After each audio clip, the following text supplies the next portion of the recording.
नमस्कार, मैं हूं रजनीश कुमार मिश्र और आप देख रहे हैं दस्तावेज इंडिया। दस्तावेज इंडिया के घूमता आईना कार्यक्रम में आपका स्वागत है। आज मैं गाजीपुर जनपद के जोगा मुसाहिब में मौजूद हूं। यह गांव हिंद केसरी पहलवान मंगला राय के लिए भी मशहूर है। इसी जोगा मुसाहिब से एक ऐसे व्यक्तित्व से रूबरू करवाने जा रहा हूं जिसकी हिंदी साहित्य जगत में अपनी पहचान है। बहुमुखी प्रतिभा के धनी साहित्यकार प्रोफेसर रामबदन राय एक प्रसिद्ध कथाकार और उपन्यासकार हैं। श्री राय इतिहास के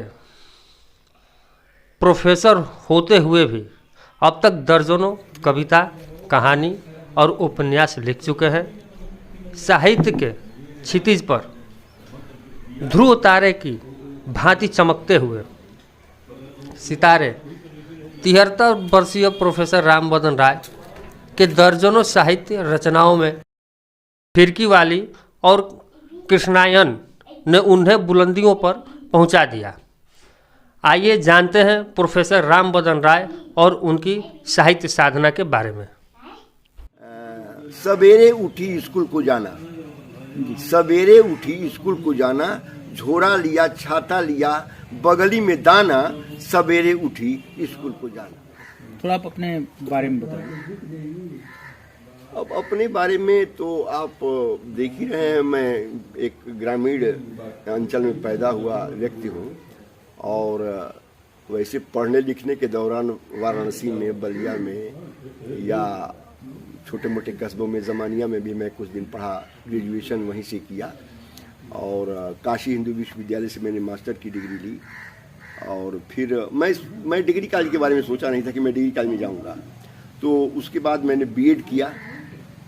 बीएड की डिग्री आप जानते हैं हाई स्कूल तक के टीचर के लिए होती है, लेकिन अब ईश्वरीय कुछ कृपा थी कि मैं दो डिग्री कॉलेजों में गया और बहुत प्यार से लोगों ने मुझे रखा। मुझे मतलब डिग्री कॉलेज से मैं रिटायर हूँ, मुझे 8 साल रिटायर हुए हो गया है। कहाँ से रिटायर हुए था? आप कहाँ? खरडिया से, खरडिया महाविद्यालय खरडिया से मैं यहाँ 12 में रिटायर हुआ हूँ। तो ये इस तरह से अब मेरी पढ़ाई सब हुई है। अब और कुछ अगर खड़िया में विभागाध्यक्ष किसमें थे आप? हिस्ट्री में? इतिहास में। हाँ, इतिहास में। कौन सा था? मेडिवल या मेडिवल मॉडल? Medieval model. फिर अचानक आपका साहित्य की तरफ झुकाव? हाँ, ये सवाल मुझसे प्राय लोग पूछते थे कि मैं इतिहास का विद्यार्थी था, बल्कि शुरू में ISC तक मैं साइंस का विद्यार्थी था। तो साहित्य से मेरा जुड़ाव कैसे हुआ, एक सवाल उठता है या किसी के साथ। तो ऐसे तो तमाम उदाहरण आपको मिल जाएंगे जो इस तरह के लोग हैं, जो विज्ञान के क्षेत्र में रहते हुए, टेक्नोलॉजी के क्षेत्र में रहते हुए वो मतलब साहित्य की दुनिया में आए हैं। तो अब शुरू से ही मेरी रुचि थी और इतिहास से MA करने की, मैं मूलतः मैं हिंदी से ही MA करना चाहता था। एक चीज़ बता दूं आपको जी, मैं हिंदी साहित्य से ही MA करना चाहता था, लेकिन मेरे एक सहोदर भाई हुआ करते थे जो जिनके पैसे से मैं पढ़ रहा था। अरे भाई, पैसा मिलेगा, फीस लगेगी, कहीं जाऊंगा बनारस, इलाहाबाद, प्रयाग पढ़ने, तो वहाँ पैसा लगेगा ना। तो ऐसी स्थिति में अब मेरी मजबूरी थी कि भाई साहब जो कहें मैं उसको करूं। तो लगे कहने कि फला हिंदी से MA करके बेकार बैठे हैं, तो ढमाका हिंदी से MA करके बेकार बैठे हैं, कोई कुछ पूछने वाला नहीं है। हिस्ट्री से MA करो, PCS और IS में बैठना, ये करना वो करना। अब उनका अपना एक दृष्टिकोण था और उस दृष्टिकोण के चलते न चाहते हुए मतलब इतिहास मुझे लेना पड़ा। तो इतिहास से मैंने MA किया, अच्छा ही हुआ मेरे लिए। भाई, इतिहास भी तो साहित्य से बाहर तो कोई चीज़ है नहीं। भूगोल हो, इतिहास हो, राजनीति शास्त्र हो, तो वो अच्छा ही रहा, उसका मुझे कोई PhD आप नहीं। PhD तो मैं पूरा नहीं कर पाया। हालांकि मैं आज भी तमाम लोग, मैं भी अपने को डॉक्टर नहीं लिखता, लेकिन आप जहां देखेंगे मेरे नाम के साथ डॉक्टर लिखा हुआ आपको मिलेगा। मैं कई जगह मैंने कहा भी भाई मैं डॉक्टरेट नहीं हूं, मैंने PhD मेरी पूरी नहीं हो पाई। गाइड से मेरी अनबन हो गई है। एक गाइड थे, पटना यूनिवर्सिटी के हेड थे, पटना यूनिवर्सिटी के हेड ऑफ डिपार्टमेंट थे झा साहब, JC झा, जगदीश चंद्र झा उनका नाम था। एक छोटी सी बात को लेकर हमारी उनसे कुछ अनबन हो गई और मेरी पीएचडी जो है लिखी लिखाई पीएचडी खटाई में पड़ गई। समझ रहे हैं। अब चूंकि मैं नौकरी पा चुका था, मैं ऐसा तो है नहीं कि मैंने पीएचडी मेरे लिए जरूरी थी या कुछ इस तरह का नहीं था, तो वो मेरी पीएचडी पूरी नहीं हो पाई। और क्या कहते हैं, वो हालांकि मुझे कष्ट जरूर होता है कि वो इतना मैंने काम किया और मेरा काम, जैसे वो मेरा विषय था पीएचडी वाला, मतलब स्वतंत्रता के बाद महिलाओं की शिक्षा पर, जैसे थैकर से पहला विश्वविद्यालय बना था महिलाओं के ऊपर था कुछ इस तरह का। मैंने बहुत काम किया, बहुत इधर उधर दौड़कर लाइब्रेरियों से, पूरा नहीं हो पाया हो। लेकिन हाँ, ये अलग बात है कि आज भी लोग मुझे, सभी लोग डॉक्टर कहते हैं लिखते भी हैं, किसको मना करूं। अब तक आप किन किन कॉलेजों में सेवाएं दे चुके हैं? देखिए, बहुत पहले तो मैं 73 में जब बीएड किया, इसका उल्लेख मैं पहले कर चुका हूं कि भाई मैंने सोचा ही नहीं था कि मैं डिग्री कॉलेज में जाना है, तो मैं वो क्या कहते हैं बीएड किया। तो बीएड करने के बाद मैं 2-2.5 महीने एक हाई स्कूल में, अमरूपुर एक गांव है हमारे गांव के बगल में अमरूपुर, वहाँ 9-10 को अंग्रेजी पढ़ाने वाला कोई नहीं था। तो वहाँ के प्रिंसिपल साहब ने किसी को भेजा, किसी ने उनसे कहा कि हमारे यहाँ एक लड़का है जो अंग्रेजी पढ़ा सकता है। ये सन 73 की बात है। तो 2-3 महीने उनके यहाँ गया, फिर उसके बाद मेरी मांग हो गई, मैं चला गया सहजानंद डिग्री कॉलेज में। तो मैंने, हाँ, ईश्वर कृपाल में मेरे साथ रहा है, ये बता दूं आपको। हाँ, मैं, आपको आश्चर्य होगा, मैं उस डिग्री कॉलेज में से रिटायर हुआ हूँ। उस डिग्री कॉलेज का मैं बहुत प्रिय प्रबंधक का जो फाउंडर, मतलब कॉलेज के वो संस्थापक रहे हैं, उन्होंने उनके खिलाफ में, वो कांग्रेसी थे, तो मैं उनके खिलाफ भाषण कर देता था मंच पर इधर उधर घूम करके। या तो जब मेरी नियुक्ति की बात आई तो कई लोगों ने उनसे कहा कि अरे उसको नोटिस दे दो, कैसे तुम्हारे यहाँ चला गया, वो क्या कहते, वो तो कांग्रेस का या आप लोगों का बड़ी, आप लोगों की आलोचना करता है ऐसे वैसे। लेकिन वो कम पढ़े लिखे थे, लेकिन इतने समझदार थे। बाबू ब्रिजमंगल राय उनका नाम है, तो स्वर्गीय हो चुके हैं, मैं उनका बहुत शुक्रगुजार हूँ। तो उन्होंने लोगों से कहा कि कम से कम उसके पास मुंह है, वो बोल सकता है, उसके पास ज्ञान है, तो हमको ऐसे ही आदमी की जरूरत है।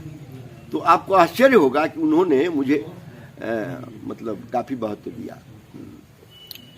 सर, आपकी रचना जो है, अब तक कितनी किताबों के आप लिख चुके हैं, किन किन विषयों पर? नहीं, हम बता रहे हैं, पहले, सबसे पहले तो प्रायः लोगों, आपने जितने लोगों को देखा होगा, समझा होगा, तो शुरू में प्रायः लोग कविता लिखते हैं, अधिकांश।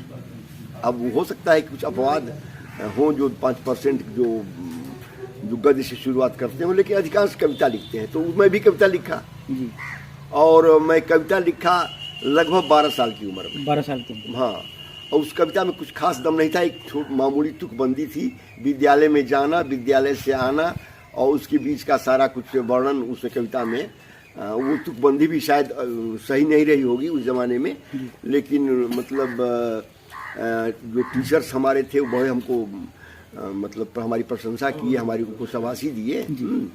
तो ये मेरी शुरुआत तो कविता से। पहली किताब भी छपी गवई गुहार। अच्छा, जो कविता आपने लिखी थी उसकी कोई पंक्तियां याद है तो जरा सुना दीजिए। कौन कविता? मतलब जो आपने बचपन 12 साल की उम्र में जो मिडिल स्कूल में? अच्छा, मिडिल स्कूल में जो कविता सुनाई, उसकी 1-2 पंक्तियां? नहीं, बस वही कविता थी कि शनिवार के वो शाम को बच्चे इकट्ठे होते थे, सब टीचर्स बैठते थे, मास्टर बैठते थे, तमाम लड़के। तो उसमें अपनी अपनी कविताएं, कोई जरूरी नहीं है कि मतलब अपनी कविता कौन सुनाता था, कोई मीरा का पद सुना रहा है, कोई सूर का पद सुना रहा है, कोई तुलसी की चौपाई सुना रहा है। तो मैं अपनी रचना सुनाया था, और रचना थी सवेरे उठी स्कूल को जाना, सवेरे उठी स्कूल को जाना, झोरा लिया छाता लिया, बगली में दाना, सवेरे उठी स्कूल को जाना। ये मथेरा मुझे याद है। अब भाई 6 साल का लड़का, अरे 12 साल का लड़का क्या लिखेगा? ये एक तरह से पहला अंकुर था, हाँ, साहित्य के पहला अंकुर था। अभी जिस किताब की आप बात कर रहे थे वो, हाँ, तो पहली कविता की ही निकली, और वो उसको प्रकाशित करवाने में डॉक्टर अब्दुल बिस्मिल्लाह का बड़ा हाथ था। वो वाराणसी में उस समय उन दिनों एक इंटरमीडिएट कॉलेज में टीचर हुआ करते थे डॉक्टर अब्दुल बिस्मिल्लाह। तो कैसे उनसे हमारी दोस्ती हुई, संबंध हुआ, अभी तो हमको बहुत ठीक से याद नहीं है। बहरहाल तो वो गवई गुहार नाम से कविता संग्रह, जिसमें गांव से संदर्भित कविताएं हैं, गांव की संस्कृति, सभ्यता, यहाँ की किसानी, खेती बाड़ी या जो भी यहाँ का सब है, यहाँ की समस्याएं उस उन कविताओं में जैसे व्यक्त हुई। तो वो पहली कविता गवई गुहार आई और उसके बाद तो फिर गवई गुहार के बाद मैं फूट कर कुछ लेखन वगैरह करने लगा, पत्र पत्रिकाओं में छपने लगा और मैं एक कहानी लिखने की शुरुआत की। एक मेरे यहाँ व्यक्ति आया, डोम जाति का, एक हमारी कौम में, हिंदुओं में एक बड़ी अवहेलित तहेर से देखी जाने वाली कौम है डोम। तो वो आया और उससे बातचीत हमारी होने लगी और वो बहुत परेशान था बेचारा। उसकी बात सुनकर मुझे लगा कि इसके पर तो कहानी बड़ी अच्छी खासी बन सकती है, इसके बारे में लिखा जाना चाहिए। और जब मैं लिखने लगा कहानी तो वो बनने लगा उपन्यास। मैं लिखा कहानी, वो बनने लगा उपन्यास, परिच्छेद संख्या डालने की जरूरत पड़ने लगी और इस तरह 250 पृष्ठों का उपन्यास वो लिखा गया, जो जिसका नाम है फिरकी वाली नाम से वो उपन्यास। ये पहला उपन्यास? हाँ, एक ही उपन्यास ही है, पहला उपन्यास नहीं, उपन्यास एक ही मैंने लिखा है, फिरकी वाली। ये किस सन में लिखा था? किस सन में लिखा था? ये छपा था 84 में, लिख तो मैंने दिया था 82 में, कोई अच्छा प्रकाशक नहीं मिल रहा। 84 में। तो मेरे पास पैसे का अभाव था कि मैं अपना पैसा देके छपवाऊँ, तो वो वैसे पड़ा रहा। लेकिन साल भर के बाद फिर वो अब तो एक अच्छे प्रकाशक ने उसको दोबारा छापा है। इसकी अब तक कितनी प्रतियां बिक चुकी हैं? फिरकी वाली की इसका सेकेंड एडिशन निकल चुका है। अब मैं समझता हूँ कि कम से कम 1000 से तो ऊपर प्रतियां बिकी ही होंगी। अरे इस पर इसका नाट्य रूपांतर हुआ है और फिर इसका वो बलिया एक नाट्य संस्था है, क्या नाम है उसका, wild bunch creations Garhwar Ballia. Wild bunch creations Ballia की संस्था ने इसका मंचन किया वहाँ नागरिक प्रसारणी सभा के सभागार में और बहुत सराहा गया। गाजीपुर से भी तमाम लोग गए थे देखने और बलिया के तो लोग थे ही। और फिर इस समय उस पर फिल्म बनाने की योजना भी लोगों की चल रही है। हाँ। हिंदी या भोजपुरी फिल्म? देखिए, उपन्यास तो खड़ी बोली नहीं है, लेकिन उसमें अब चूंकि डोम जीवन पर उपन्यास है और ग्राम जीवन से जुड़ा हुआ उपन्यास है, आंचलिक उपन्यास भी उसे आप कह सकते हैं, तो ऐसे उपन्यासों में कुछ आंचलिक शब्दों का प्रयोग तो होना ही होना है, क्योंकि बिना उसके काम चलने वाला है नहीं, वो चीज उभर कर नहीं आएगी। तो उसमें भोजपुरी शब्दों का इस्तेमाल ज्यादा हुआ है। भाषा तो भोजपुरी है। अब जैसे होता है ना कि वो लेट गया, हाँ, वो लेट, तो मैंने लिखा, मैं लिखूंगा वो उठंग गया।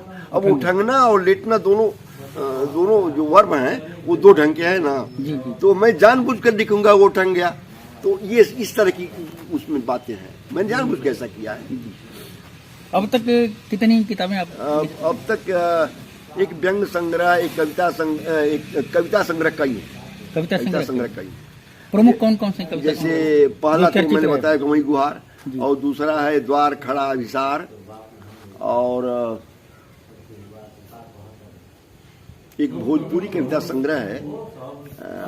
भोजपुरी में मेरी एक ही किताब है जी, विशुद्ध भोजपुरी में एक किताब है जिसका नाम है फागुन भर हमसे मत बोला। फागुन भर हमसे मत बोला।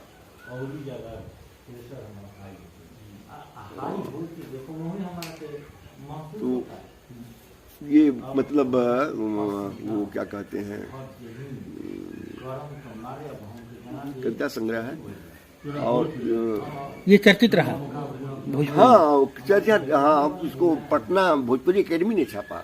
कपिल पांडे जीवित थे अभी पांडे, कपिल का शायद नाम आपने सुना होगा, बहुत चर्चित गजलकार भी रहे हैं। बहुत पटना भोजपुरी ये कहाँ से प्रकाशित हुआ? पटना भोजपुरी? भोजपुरी अकादमी पटना। पटना। हाँ, तो असल में हमारे एक मित्र से द्विवेदी जी बलिया के, वही उसको ले गया और कहे कि चलिए हम आप इसको छपवा देंगे अकादमी के द्वारा।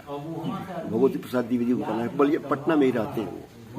तो और फिर उसके बाद एक व्यंग संग्रह आया, वो भी काफी चर्चित रहा। मैंने व्यंग की रचना ज्यादा की है। एक चीज आपको बता दूं, मैंने जो भी लिखा है और व्यंग की रचना ज्यादा की है, इसकी वजह ये है कि मुझे याद नहीं कि किसी पत्रकार ने, किसी संपादक ने मुझसे कोई कहानी मांगी हो, कोई लेख निबंध मांगा हो, या कुछ किसी अन्य विधा की। अब जो लोग मांगते थे वो व्यंग मांगते थे। जैसे ईश्वर चंद्र मिश्र वार्ता वाले, उनका पत्र आता था कि ये तो हम आर्टिकल आपका छाप रहे हैं, अगली बार हम आपसे व्यंग की आशा रखते हैं। इसी तरह से फिर वो एक शंकर दयाल सिंह पत्रिका निकालते थे, मुक्तकंठ, पटना में। तो उनका था कि ये तो हम छाप रहे हैं अगले अंक में, लेकिन हम अगली बार कोई राजनीतिक व्यंग आपसे चाहते हैं। तो अब चूंकि व्यंग लोग चाहते थे, व्यंग लोग मानते थे, तो मैं अब बीबीसी वगैरह सुनता, वॉइस ऑफ अमेरिका सुन लेता था, बीबीसी सुन लेता। ट्रांजिशन तो उस जमाने में ज्यादा थे, टीवी वगैरह तो था नहीं। तो उनसे एक लाइन मुझे कहीं से कोई से मिल जाती थी और तो मैं अच्छा खासा 2 पृष्ठ वो कर देता था। तो व्यंग में ज्यादा लिखा, लेकिन किताब एक ही है व्यंग की, कुछ शरीफ कुछ शरारती। पुस्तक का नाम है कुछ शरीफ कुछ शरारती, व्यंग संग्रह है।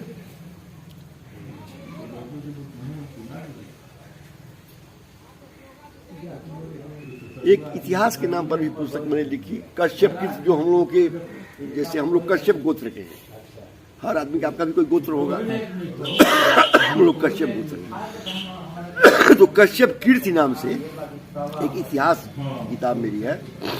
और देखिए दिमाग पर एक रसांतर का वैविध्य, इधर पुस्तक आई है। पुस्तक का नाम है रसांतर का वैविध्य, एक बच्चों के लिए किताब है। उस पुस्तक का नाम है रसांतर का वैविध्य इतिहास की किताब है? नहीं, अब बता रहे। रसांतर का वैविध्य, हमारे एक प्रकाशक हैं अंतिका प्रकाशन गाजियाबाद। तो अंतिका प्रकाशन गाजियाबाद से थोड़ी, वो लेखक भी है, उनका नाम है गौरीनाथ जी। अच्छे खासे लेखक हैं, साहित्यकार हैं। तो हमसे उनसे पढ़ती है।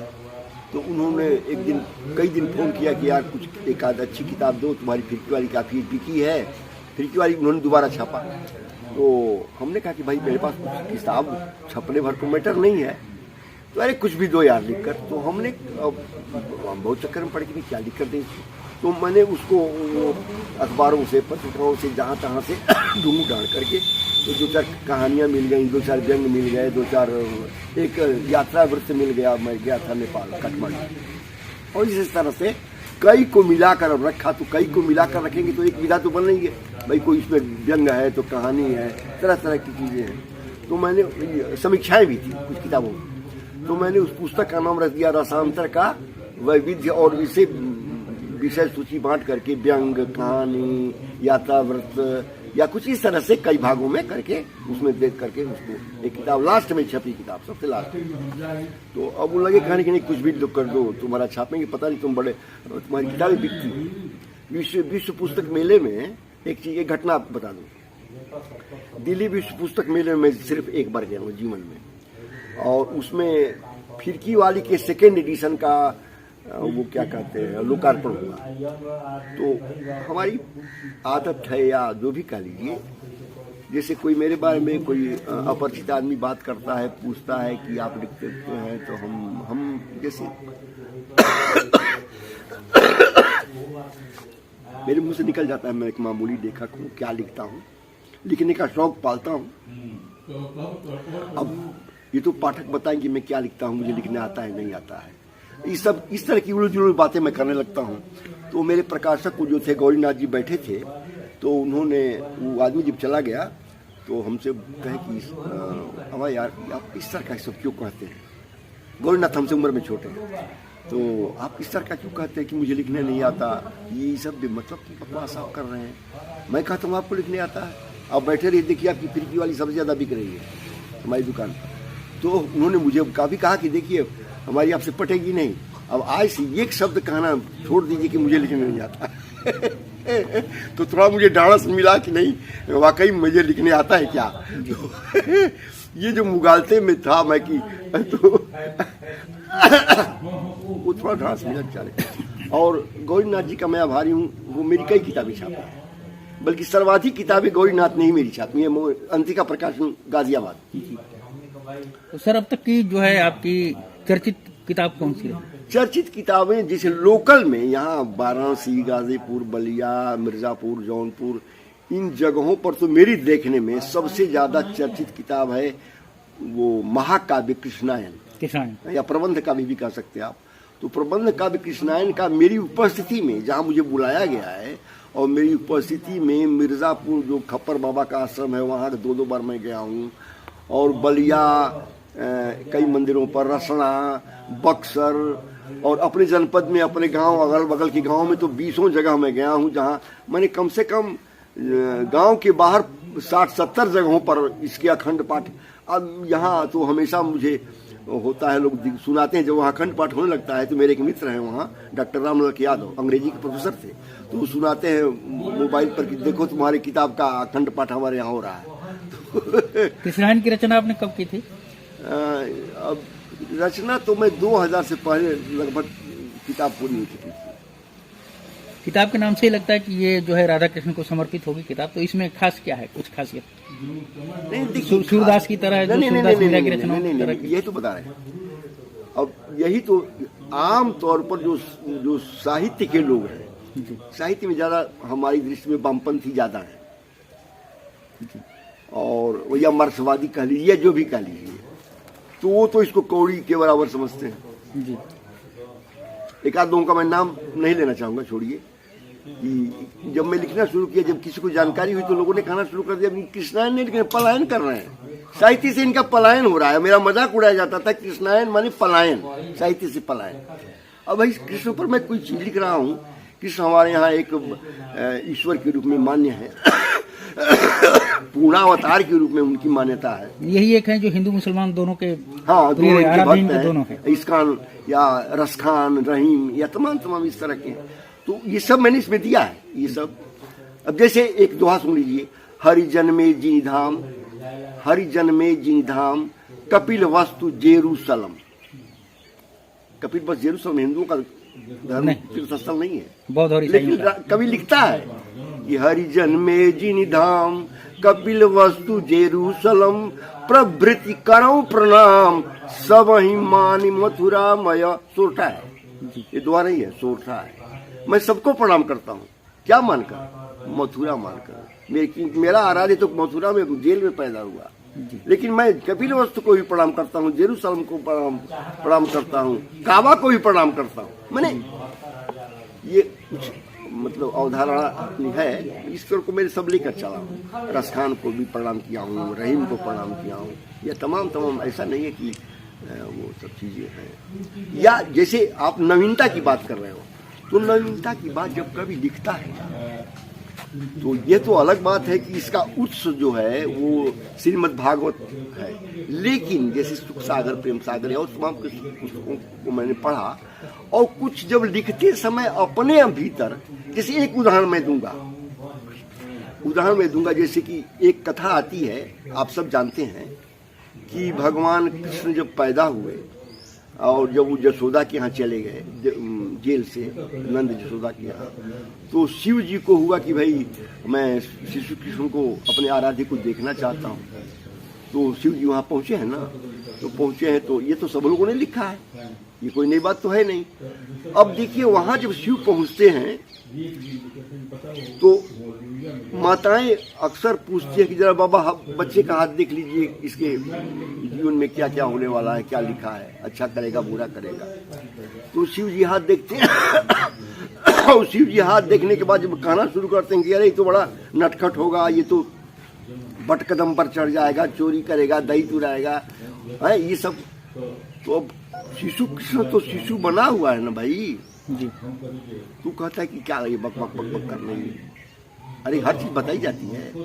तो वहाँ एक देखिए, अब देखिए, काटा शिशु छिऊ की, मेरी बात पर ध्यान दीजिएगा, काटा शिशु छिऊ की तब शिव छिऊ की सैन समुझी मुस्काई कहे, काटा शिशु छिऊ की तब शिव छिऊ की सैन समुझी मुस्काई कहे, अब कुछ न बताऊं ले यही जाऊं पय पियन जदुराए चाहे। अब ये दूध पीना चाहता है, अब मैं कुछ नहीं बताऊंगा क्योंकि छिउकी काट दिया शिव ने, कृष्ण ने, शिशु कृष्ण ने छिउकी काटी, चिकोटी, छिउकी भोजपुरी का शब्द है, हम लोग खड़ी बोली में उसको चिकोटी बोलते हैं।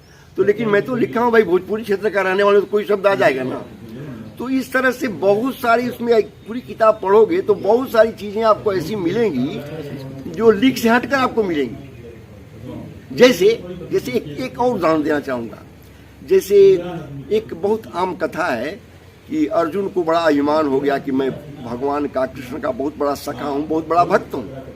और हमारे यहाँ ऐसा है कि भगवान जिसको बहुत ज्यादा अहंकार हुआ है, उसके अहंकार को खत्म करने का प्रयास उन्होंने किया है। तो वो अर्जुन को ले गए हैं, दोनों आदमी भिखारी का या ब्राह्मण का वेश बना करके। मोरध्वजी कथा आपने सुनी होगी, तो मोरध्वजी कथा सुनी होगी। अब आज का जनमानस या आज का प्रबुद्ध वर्ग उस कथा को विश्वास नहीं करेगा, क्योंकि अब उसमें यह है कि भाई ये मेरा बाघ जो है भूखा है, आपके बच्चे को खाएगा। यही नहीं, ये बच्चे को तब खाएगा जब आप पति पत्नी दोनों इस पर चीरा लगाओगे, इसको आरा से चीरोगे, तब मेरा बाघ खाएगा। यही नहीं, अब इसके बाद भी बंधन है। बंधन ये है कि आपकी आंखों से आंसू नहीं गिरना चाहिए चीरा लगाते समय। अपने बेटे को चीरो, आंख से आंसू न गिरे। एक ही बेटा, मामूली कठिन वो है। तो अब ये सारी चीजें हैं। तो जब मैंने इस कथा को लिखा, पूरी कथा लिख गया, पूरी कथा मिलेगी आपको। अंत में क्या मैं लिखता हूं, खुली अचानक नींद जब उड़ा, हाँ, स्वेद सिक्त सब गात, स्वेद माने पसीना होता है, स्वेद सिक्त सब गात, खुली अचानक नींद जब, सपने की हर बात गुड़ा केस सोचन लगे। अब पूरा छोटा है, मतलब गुड़ा केस अर्जुन का नाम है। तो अब ये सब कुछ जो हुआ है अर्जुन को सपने में हुआ है। ये जो भी है कि वो कृष्ण उनको ले गए हैं, मोरध्वज की पूरी कथा, तो सपने में तो कुछ भी हो सकता है ना, सपने में कुछ भी हो सकता है। तो मैंने उस पूरी कथा को सपने में तब्दील कर दिया कि देखो ये सब सपना है। जो तुम ये कहते हो कि ये हिंदुओं के ग्रंथों में सब क्या क्या झूठ मूठ लिखा गया, ऐसा हो सकता है क्या, ये पॉसिबल है क्या, संभव है क्या? लेकिन नहीं, मैंने इसको वो करने के लिए, जैसे आपने कोहली की राम कथा पढ़ी होगी, नरेंद्र कोहली की राम कथा पढ़ी होगी, वो जो स्वर्ण मृग वाला है ना, वो सोने का वो मृगशाला, वो आर्टिफिशियल बनावटी मृगशाला पहन के आया है। तुलसी में ऐसा नहीं है, और किताबों में आपको ऐसा नहीं मिलेगा। लेकिन उसको नरेंद्र कोहली ने इस तरह से लिखा है। मुझे उनके ये लिखी शुरू में 4 खंडों में है राम कथा, लेकिन 2-3 खंडों में शुरू वाली राम कथा है वो बहुत ही हमको अच्छी लगी। वो सभी अच्छी है, किसी पर भी उन्होंने लिखा। तो इस तरह से उसमें, इस किताब में आपको बहुत सारे ऐसे स्थल मिलेंगे जो थोड़ा सा लीक से हट कर आपको मिलेंगे। तो ये इसमें किन किन भाषाओं का समावेश है? ब्रज भाषा में भी है, भोजपुरी में भी है, खड़ी बोली में भी है? असल में देखिए ऐसा है कि इस किताब में जैसे मतलब वो मैंने पढ़ा तो रहने वाला भोजपुरी क्षेत्र का हूँ, हिंदी जानता हूँ, भोजपुरी क्षेत्र का रहने वाली है तो अपनी अलग बात है। लेकिन इसको लिखने से पहले मैं ब्रजबासी दास का, जब वो हिंदी साहित्य के इतिहास मैंने पढ़ा रामचंद्र शुक्ल वाला, तो शुक्ल वाली किताब में जो हिंदी साहित्य का इतिहास उनका है, तो उसमें एक ब्रजबासी दास का नाम आया है। और ब्रजबासी दास ने किताब लिखी है ब्रजविलास, पुस्तक का नाम है ब्रजविलास। तो उस किताब को मैं मंगवाया, तो वो पूरी ब्रज भाषा में है, ब्रजी में है। तो उस किताब का भी कुछ मेरे ऊपर असर पड़ा। कुछ शब्दों को मैंने लिया, जैसे हमारे यहाँ ओखली बोलते हैं और उनके यहाँ वो ओखली को क्या बोलते हैं, दामरी बोलते हैं। या जैसे हमारे यहाँ ये जो उड़ने वाली होती है ना, दोहनी कहते हैं, या मैंने उन शब्दों को मैंने जानबूझ कर लिया है, ब्रज के कुछ शब्दों को मैंने जानबूझ कर लिया है। इस तरह से अवधि, चूंकि रामचरितमानस में बार बार बचपन से पढ़ा हूँ, तो अवधि के शब्द, अच्छा कुछ तो अवधि के शब्द ऐसे हैं ना जो अवधि में भी हैं, वो भोजपुरी में भी इस्तेमाल किए जाते हैं। हाँ, जैसे राउर, जो राउर अनुशासन पाऊं, तो राउर शब्द तो अवधि में भी है और भोजपुरी में भी है। तो इस तरह से इन शब्दों का प्रयोग मैंने जानबूझ कर किया है। भरसक मैंने लोकप्रिय बनाने के लिए लोक भाषाओं का प्रयोग मैंने किया है इसमें। कृष्णायन की रचना आपने कब की थी? कृष्णायन की रचना मैं 2000 से पहले 1999 वगैरह में कर 1999 आपने कर दिया। प्रकाशित कब हुई थी ये प्रकाशित हुई है 2002 में। ये विश्वविद्यालय प्रकाशन चौक वाराणसी, उस जमाने में वो जीवित थे अभी जी। इसके प्रकाशक थे पुरुषोत्तम दास मोदी, इनका मैं बहुत आभारी हूँ। और उन्होंने, पहले तो बता दूं, मैं इसको छपवाने के लिए पहले मैं गया गीता प्रेस गोरखपुर। तो गीता प्रेस गोरखपुर गया तो मैं जाना नहीं चाहता था। मेरे एक मित्र थे, दयाराम राय उनका नाम है, उन्होंने कहा कि अगर नहीं छापेंगे तो क्या बांधेंगे नहीं ना आपको। तो हम लोग चले गए वहाँ। तो वहाँ गए तो वहाँ एक सज्जन मिले जो मिर्जापुर के कोई थे, चतुर्वेदी जी। उन्होंने कहा कि आप चले जाइए नीची बाग, वहाँ पर गीता प्रेस के संपादक जो कल्याण निकलता है ना, उसके संपादक हैं पंडित राधेश्याम खेमका जी, उनसे मिलिए। मैं भागा वाराणसी पहुँचा। वाराणसी पहुँचा तो पता चला कि वो कुंभ मेले में, उस समय कुंभ लगा था, इलाहाबाद चले। हाँ। तो मैं अब उनसे मिलने कुंभ चला गया। मैं वापस घर नहीं आया। वहां से एक सज्जन मिल गए जो कुंभ जा रहे थे, संजोग अच्छा था, भगवान की कृपा थी। तो मैं चला गया कुंभ, वहां उनसे मिला। तो वो पढ़े, कहे कि देखिए हमारे पास इतने मोटे ग्रंथ किसी के तभी छपते हैं जब वो आदमी गुजर चुका होता है। अच्छा। हमारे यहाँ नियम है गीता प्रेस का, हमारे यहाँ आर्स ग्रंथ छपते हैं, मैंने ऋषि महर्षियों ग्रंथ, वाल्मीकि छपते हैं, तुलसी छपते हैं, वेद व्यास छपते हैं। तो अब कोई छोटी मोटी बुकलेट होती तब तो मैं उस पर विचार करवाता। मेरी किताबें ही वाराणसी विश्वविद्यालय प्रकाशन से छपी हैं। मेरे मरने के बाद मैं जानता हूं कि वो, मुझे पूरी उम्मीद है कि गीता प्रेस छापेगा। लेकिन जब तक मैं जीवित हूं, चाहे पोद्दार जी हों, चाहे इसके पहले और भी जो लोग हो चुके हैं, गोयंदका जी, उन लोगों की किताबें भी उन लोगों के मतलब ब्रह्मलीन हो जाने के बाद ही गीता प्रेस ने छापा।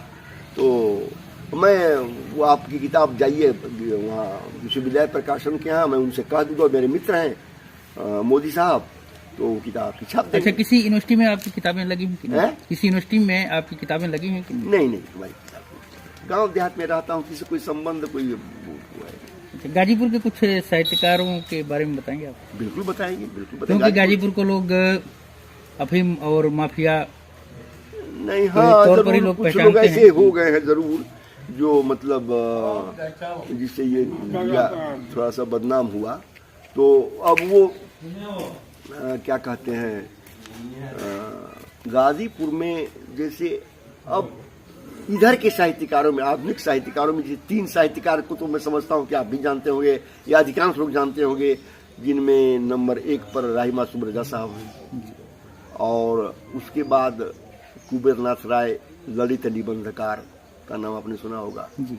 और तीसरे नंबर पर चर्चित साहित्यकार। देखिए, चर्चित और लोकप्रिय 2 शब्द हैं, और दोनों के अर्थ में, भावार्थ में मैं थोड़ा अंतर मानता हूं। तो मैं चर्चित बोल रहा हूं, विवेकी राय। तो ये 3 साहित्यकार इधर के साहित्यकारों में, अब बहुत पहले चले जाएंगे मध्यकाल वगैरह में, उस्मान हो चुके हैं, ईश्वर दास हो चुके हैं, उससे मध्यकालीन जमाने की बातें हैं, गोपाल राम गांवरी, या तमाम लोग हुए हैं। लेकिन इधर के साहित्यकारों में जो अब नहीं है, वो भी नहीं है। तो ये 3 नाम है। उसके बाद तो जैसे आलोचना के क्षेत्र में डॉक्टर PN सिंह एक हैं, डॉक्टर मानधाता राय हैं। आलोचना के क्षेत्र में 2 नाम मशहूर हैं। और कथा साहित्य के क्षेत्र में जैसे वो अवधेश प्रीत हैं। तो अवधेश प्रीत तो गाजीपुर रहते नहीं, बेचारे पटना रहते हैं। और देवेंद्र साहब कहाँ रहते हैं मैं नहीं जानता, किसी डिग्री कॉलेज से जुड़े हुए व्यक्ति हैं, वो भी अच्छे कथाकार हैं। और अन्य कथाकारों में तो जैसे एक गजाधर शर्मा गंगेश है, वो इंटर कॉलेज में लेक्चर थे वो साहित्य के। डॉक्टर गजाधर शर्मा गंगेश है और डॉक्टर वो विश्वनाथ पाठक हैं, सबसे जिनके इनका नाम छूट रहा है, बहुत अच्छे कवि है वो, आधुनिक कवि। हालांकि उनकी कविताएं जो जिसमें गीयता नहीं होती, जिसमें लय तुक्ताल नहीं होता, वो कविताएं पाठक के जवान पर नहीं चढ़ती। क्यों, क्या ख्याल है? तो पाठक जी लिखे तो हैं बहुत अच्छा, बहुत गंभीर लिखे हैं, बहुत सारगर्भित लिखे हैं, लेकिन उनकी कविताओं की सबसे बड़ी कि मेरी दृष्टि में वो किसी की जुबान पर चढ़ेंगी नहीं, अतुकांत कविताएं हैं, लेकिन अच्छे कवि हैं वो। और इस तरह से हाँ, गीतकारों में जो नवगीत एक विधा निकली है शंभुनाथ सिंह ने, जिसके प्रवर्तक थे, तो शंभुनाथ सिंह के प्रवर्तन में वो जैसे गुलाब सिंह अच्छे गीतकार निकले, फिर आपके उमाशंकर तिवारी एक हैं, अभी गुजर चुके हैं, सब लोग गुजरे हैं। उमाशंकर तिवारी अच्छे गीतकार थे। और एक और ओंकार जी पुरी थे भाई, मुसलमान थे, देखिए ना, कई लोग हुए हैं। आपकी नई रचना जो है किस पर काम कर रहे हैं इस टाइम, जो है नई रचना आने वाली? इस समय तो असल में हमारे साथ एक चीज है, जैसे मेरे साथ अधिकांश ऐसा हुआ है कि जैसे मैं कोई कहानी, जैसे कहानी लिखने चला, बन गया उपन्यास। मैंने अभी आपसे कहा फिरकी वाली कहानी लिख रहा था, बन गया उपन्यास, और खूब चर्चित हुआ, खूब प्रशंसित हुआ।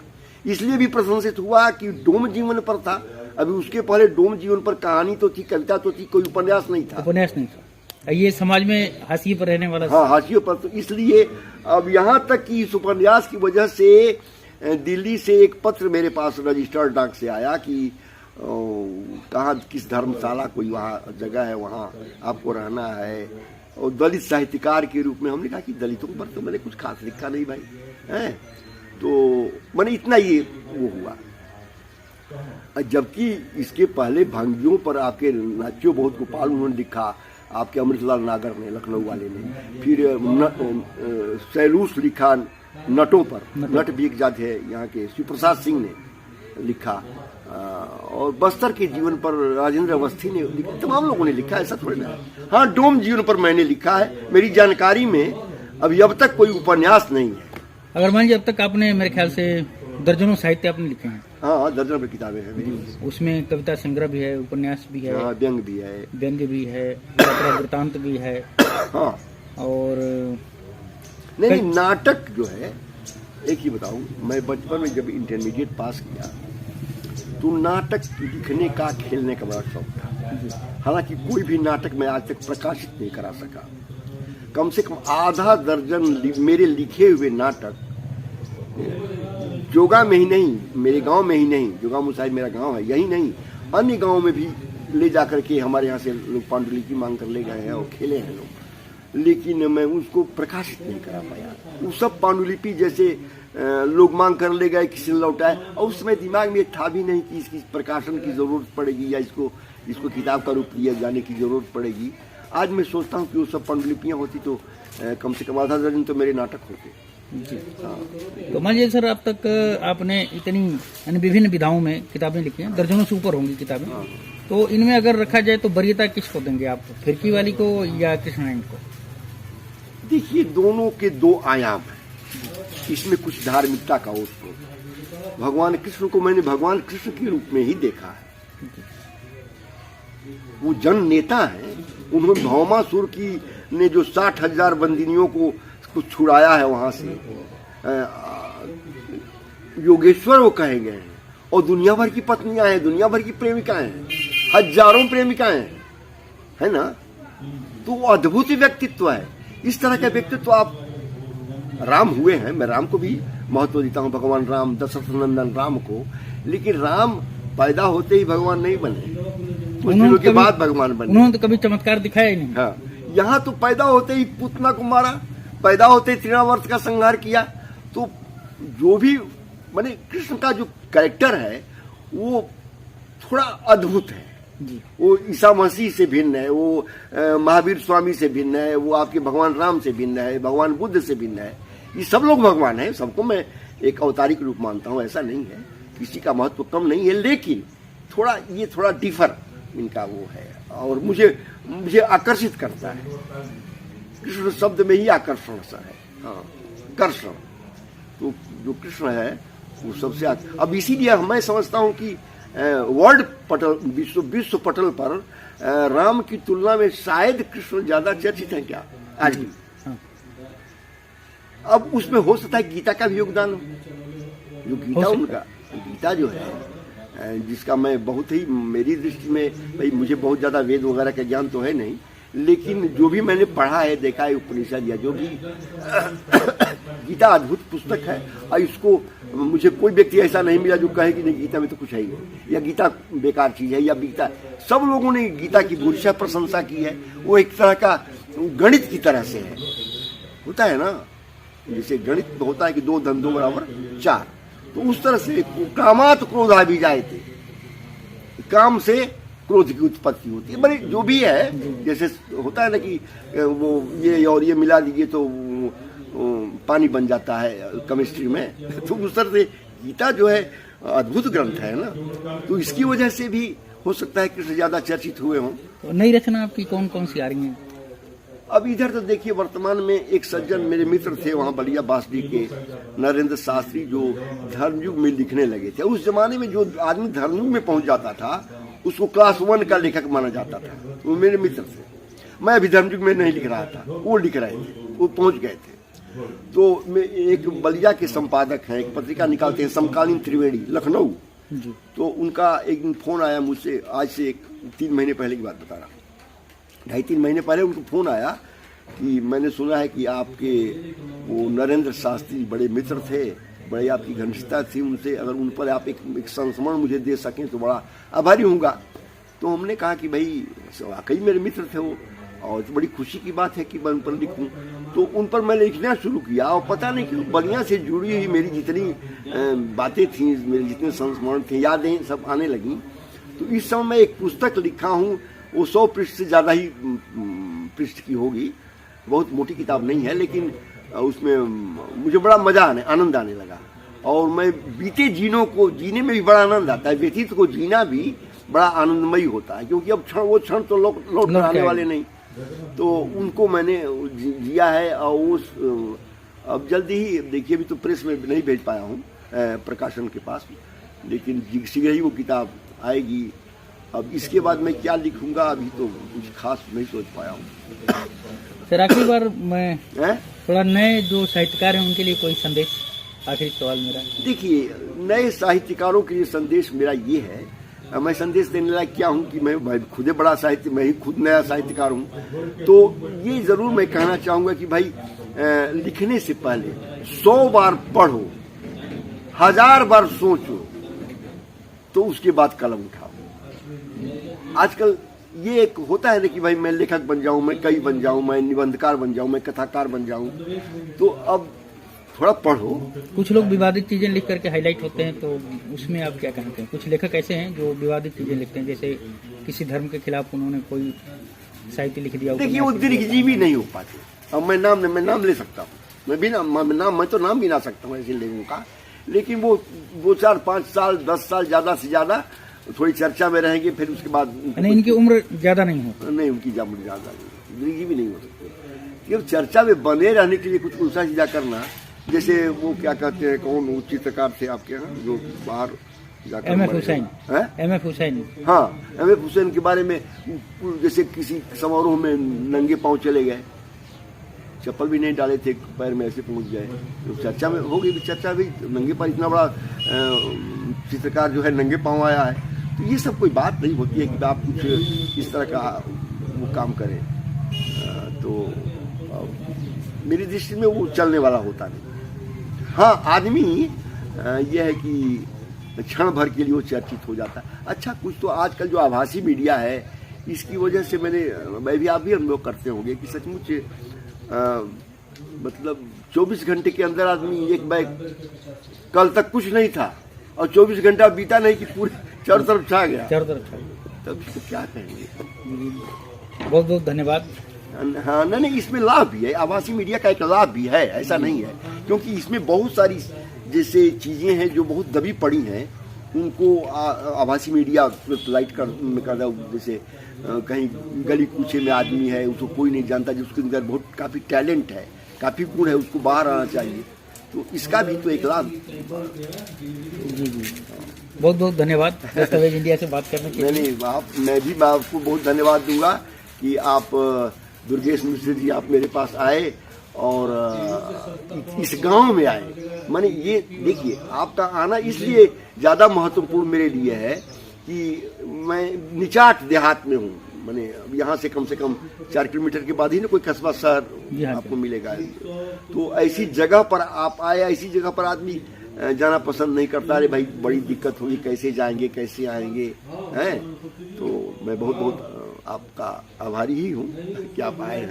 धन्यवाद। अच्छा।